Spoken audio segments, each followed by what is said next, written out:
Very good morning friends.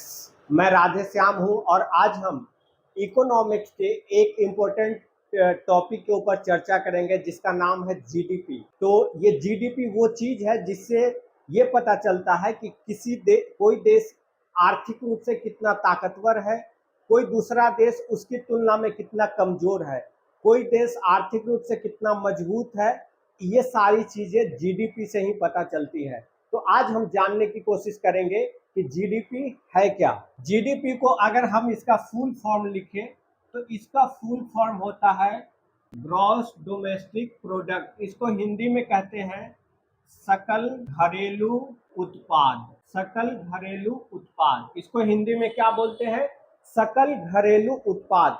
तो हम सबसे पहले ये समझने की कोशिश करते हैं कि सकल घरेलू उत्पाद आखिर होता क्या है।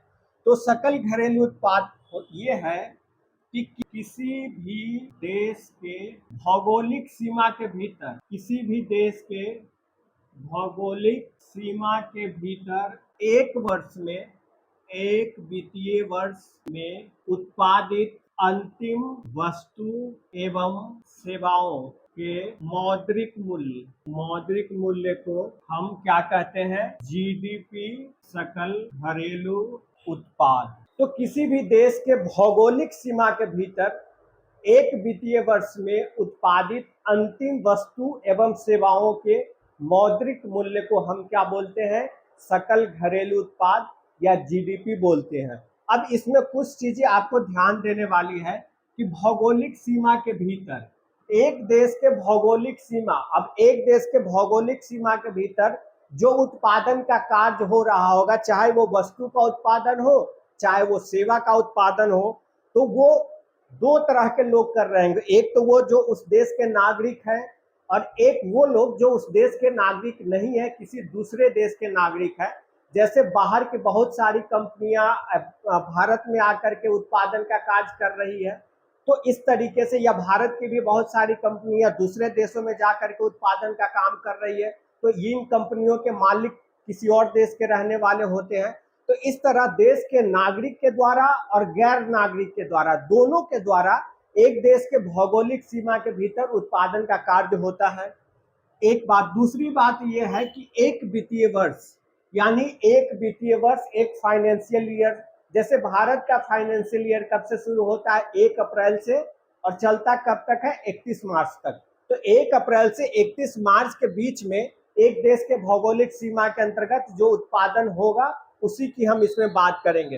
दूसरा है कि अंतिम वस्तु एवं सेवाओं। अब यहाँ अंतिम शब्द बहुत महत्वपूर्ण है। अंतिम वस्तु का क्या मतलब हुआ?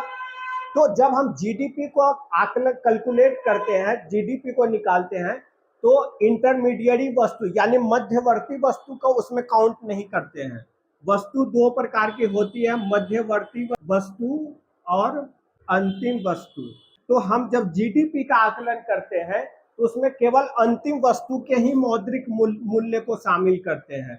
अब अंतिम वस्तु क्या होता है? जैसे एक किसान ने गेहूं का उत्पादन किया और वो मार्केट में गेहूं बेचा। उस गेहूं को मान लिए बहुत सारे लोग खरीदेंगे, कोई कंज्यूमर खरीदेगा, अपने घर ले जाकर के रोटी बनाएगा, खा लेगा। तो इस स्थिति में वो जो कंज्यूमर रोटी बनाने के लिए खा लिया, वो हो गया उसका अंतिम।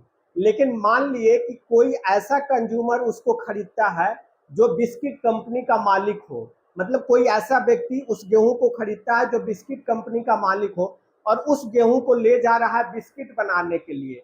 तब ऐसी स्थिति में ये जो बिस्किट कंपनी का मालिक गेहूं खरीद रहा है उसके लिए ये गेहूं अंतिम उत्पाद नहीं होगा, लेकिन जो रोटी बनाने के लिए ले जा रहा है उसके लिए वो गेहूं अंतिम उत्पाद हो जाएगा, क्योंकि वो उसका रोटी खा जाएगा।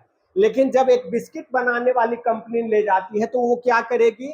इस गेहूं का इस्तेमाल करेगी बिस्किट बनाने में। गेहूं का इस्तेमाल किसमें करेगी? बिस्किट बनाने में, और फिर बिस्किट बना करके उसे मार्केट में बेचेगी। तो इस स्थिति में जब बिस्किट बनाने वाली कंपनी के संदर्भ में हम बात करेंगे तो ये जो गेहूं हो जाएगा ये क्या होगा? मध्यवर्ती वस्तु हो जाएगा। लेकिन जो बिस्किट है ये हो जाएगा अंतिम वस्तु। बिस्किट क्या हो जाएगा? अंतिम वस्तु हो जाएगा। तो ऐसी स्थिति में हम जब बिस्किट का जब मूल्य निर्धारण करते हैं तो हम उसमें फाइनल मूल्य निर्धारित करते हैं जो बिस्किट का मूल्य होता है, उसमें हम अलग अलग चीजों का अलग अलग मूल्य काउंट नहीं करते, जैसे गेहूं का अलग से, उसमें मान लीजिए चीनी लगा उसका अलग से, ऐसा नहीं है। तो इस तरीके से जो अंतिम वस्तु होती है उसी के मूल्य को हम इसमें काउंट करते हैं। और उसके आगे कहा गया है मौद्रिक मूल्य, यानी वस्तु एवं सेवा। सेवा आप जानते हैं कि जैसे कोई टीचर पढ़ा रहा होता है तो वो सेवा का प्रोडक्शन कर रहा होता है, कोई डॉक्टर चिकित्सा दे रहा है तो वो सेवा का प्रोडक्शन है।